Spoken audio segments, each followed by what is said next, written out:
आज की इस वीडियो में हम लोग डिस्कस करेंगे इंडिया के अपकमिंग प्रोजेक्ट्स के बारे में। अभी साल चल रहा है 2023, 2024 और 2025। इन 3 सालों में ऐसे कौन से प्रोजेक्ट हैं जो कि अभी ऑपरेशनल हैं, यानी कि अंडर कंस्ट्रक्शन है, लेकिन आने वाले सालों में वो वर्किंग हो जाएंगे, जिससे कि हमारी इकोनॉमी को बूस्ट मिलेगा, हमारे इंफ्रास्ट्रक्चर को बूस्ट मिलेगा, और जो अभी प्रॉब्लम और सर्कमस्टेंसेज हमको फेस करने पड़ रहे हैं उनको रेक्टिफाई करने के लिए जो प्रोजेक्ट लॉन्च किए जा रहे हैं, उसमें पहला प्रोजेक्ट आता है हमारा Delhi Meerut RRTS railway project. आखिरकार आरआरटीएस का मतलब क्या है, यानी कि रेलवे रैपिड ट्रांजिट सिस्टम है क्या? ये एक सेमी स्पीड रेलवे प्रोजेक्ट है जो कि दिल्ली से मेरठ के बीच चलाया जा रहा है, जिसकी लेंथ बताई जा रही है 82 किलोमीटर। और यहां पर इस प्रोजेक्ट को जो मैनेज कर रही है जो कंपनी, उसका नाम है एनसीआरटीसी। अगर इसके 82 किलोमीटर स्ट्रेच की बात की जाए तो इसमें लगभग 68 किलोमीटर यानी 68 किलोमीटर यहां पर एलिवेटेड, जो कि जमीन से थोड़ा ऊंचाई पर बनाया जाएगा। यहां पर 13 किलोमीटर अंडरग्राउंड बनाया जाएगा, जस्ट बिकॉज यहां पर जो डेंसली पॉपुलेशन वाला एरिया है वहां पर कंस्ट्रक्शन करना थोड़ा मुश्किल है, इसलिए यहां पर कुछ किलोमीटर यहां पर अंडरग्राउंड किया जा रहा है। बाकी यहां पर 3 किलोमीटर ग्रेड स्टेशन के नाम पे, यानी टोटल जो स्टेशन है उनकी जो लेंथ है वो 3 किलोमीटर होगी। तो ये ऑन एन एवरेज यहां पर 82 से 85, थोड़ा बहुत ऊपर नीचे यहां पर हो सकता है, 85 किलोमीटर का एक total length Delhi to Meerut बनाई जा रही है। अब यहाँ पे टाइमिंग तो बताई जा रही है कि दिल्ली टू मेरठ 50 मिनट में आप ट्रैवल कर लोगे, लेकिन अब बात आती है इसकी कॉस्ट की। अगर इसके कॉस्ट और फंडिंग की बात करें तो इसकी टोटल कॉस्ट लगभग 31,000 करोड़ है। और अगर फंडिंग इनको कहां से मिली है, उसमें आता है कि जितने भी एशिया में बैंक है, चाहे वो एशियन डेवलपमेंट बैंक हो, न्यू डेवलपमेंट बैंक हो, यानी एशियन जितने भी बैंक हैं उनसे लोन लिया गया है। बाकी जो रेस्ट ऑफ द अमाउंट है यहाँ पर, जो कॉस्ट है वो यहाँ पर गवर्नमेंट देगी, वो भी स्टेट वाइज, यानी कि जो दिल्ली गवर्नमेंट है वो इस टोटल प्रोजेक्ट का 3.5% कॉस्ट देने वाली है। बात करें यहाँ पर यूपी गवर्नमेंट की तो लगभग 17% यहाँ पर जो कॉस्ट है वो यूपी गवर्नमेंट देगी, और 20% जो है यहाँ पर सेंट्रल गवर्नमेंट यानी गवर्नमेंट ऑफ इंडिया देगी। अब बात करते हैं कि इस रेलवे लाइन पे जो ट्रेन चलने वाली है उसके बारे में। ये एल्स्टॉम कंपनी के द्वारा मैन्युफैक्चर करी जा रही है, जिसका प्लांट मधेपुरा बिहार और गुजरात के अंदर है। अगर बात करें इस पर्टिकुलर प्रोजेक्ट को लेकर तो इसके सारे स्टेशन और सारी रेलवे लाइन का जो कंस्ट्रक्शन हुआ है वो गुजरात के अंदर हुआ है। अब उसके बाद बात आती है यहाँ पर इसकी कैपेसिटी की। तो इसमें टोटल 1800 मेंबर्स की कैपेसिटी होगी, जिसमें कि 400 सीटिंग होगी। इसमें टोटल 6 कोचेज होंगे जो कि यहाँ पर एक्सपेंड किए जा सकते हैं 9 कोचेज तक। और उसके बाद बात करें इसकी स्पीड की तो इसकी मैक्सिमम स्पीड होगी लगभग 180 किलोमीटर पर आवर की, और ऑन एन एवरेज स्पीड इसकी होगी 100 किलोमीटर पर आवर। अब बात करते हैं इस प्रोजेक्ट के की फीचर्स की और इसको समराइज करते हैं। पहला तो ये इंडिया की पहली इंप्लीमेंट होने वाली आरआरटीएस ट्रेन है। इसके अलावा 2 प्रपोजल और लाए गए हैं गवर्नमेंट ऑफ इंडिया के द्वारा, जो कि दिल्ली टू अलवर और दिल्ली टू आगरा है। इसके अलावा अभी दिल्ली टू मेरठ जो पब्लिक ट्रैवल करती है वो 37% ही बस ट्रैवल करती है पब्लिक ट्रांसपोर्ट से। बाकी रेस्ट ऑफ परसेंटेज जो है उसमें लोग अपना पर्सनल व्हीकल या कोई शेयरिंग व्हीकल यूज करते हैं।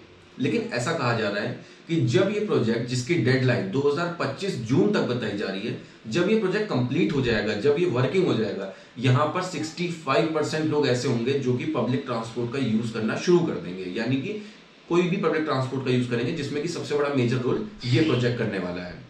उसके अलावा इससे बेनिफिट क्या होगा कि इससे लगभग 60,000 टन तक हम पॉल्यूशन कम कर पाएंगे, क्योंकि सबसे बड़ा पॉल्यूशन का जो कारण बनता है एयर पॉल्यूशन में वो बनता है पार्टिकुलेट मैटर 2.5 यानी कि 2.5 pm, जिसे 2.5 ही नाम इसलिए दिया गया है क्योंकि इसका साइज 2.5 माइक्रोन जितना होता है।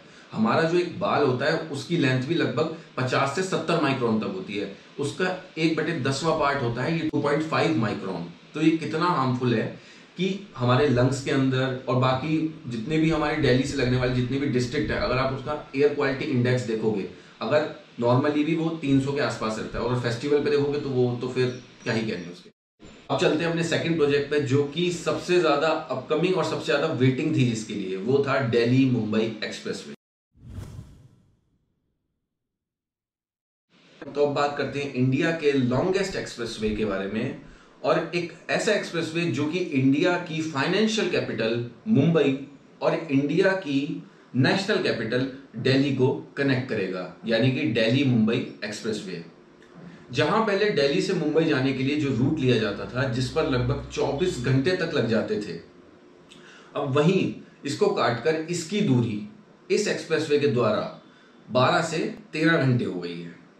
पहले दिल्ली से मुंबई की जो दूरी थी वो लगभग 1450 से लेकर 1480 किलोमीटर के आसपास थी, लेकिन जब ये एक्सप्रेसवे बन गया उसके बाद अब इसकी दूरी 1350 किलोमीटर रह गई है। इन दोनों मेजर सिटीज की दूरी अब 130 किलोमीटर और कम हो गई है।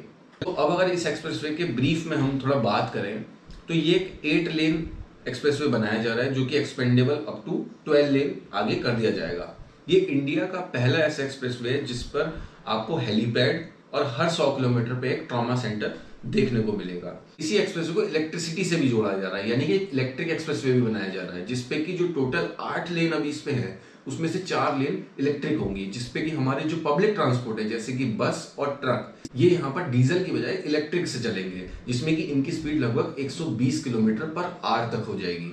इसके अलावा इसका की फीचर ये है कि ये सोलर सिस्टम पर रन करने वाला एक्सप्रेसवे है जिसमें कि जितनी भी पैनल लाइट्स हैं वो सोलर सिस्टम के द्वारा चार्ज होंगी और उन्हीं से उनको यूज किया जाएगा। इसके अलावा इसको यहाँ पर रेन वाटर हार्वेस्टिंग की तरह भी यूज किया जाएगा, यानी कि बारिश के समय में जो पानी इकट्ठा होगा उसको सेव करके उसको यूज भी कर सकते हैं हम लोग। इसके अलावा यहाँ पर 20 लाख पेड़ लगाए गए हैं क्योंकि इस वाले एक्सप्रेसवे को बनाने के लिए लगभग 15,000 हेक्टेयर का लैंड एक्वायर किया गया था।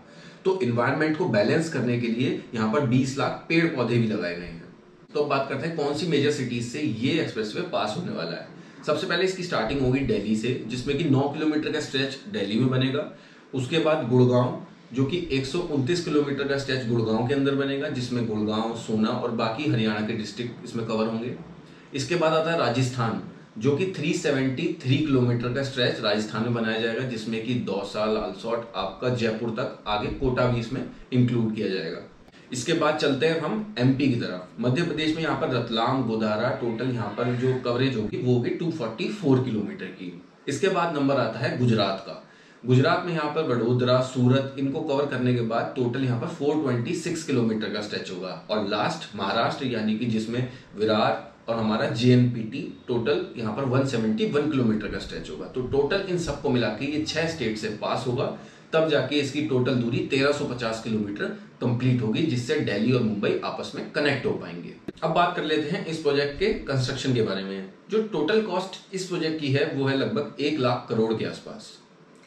इसके अलावा यहाँ पर जो टोटल कॉन्ट्रैक्ट साइन किए गए हैं वो 20 से ज्यादा कंपनीज ऐसी हैं जो इस एक्सप्रेसवे को बना रही हैं, और लगभग टोटल 52 कॉन्ट्रैक्टर हैं जिन्होंने इसको बनाने का ठेका लिया है।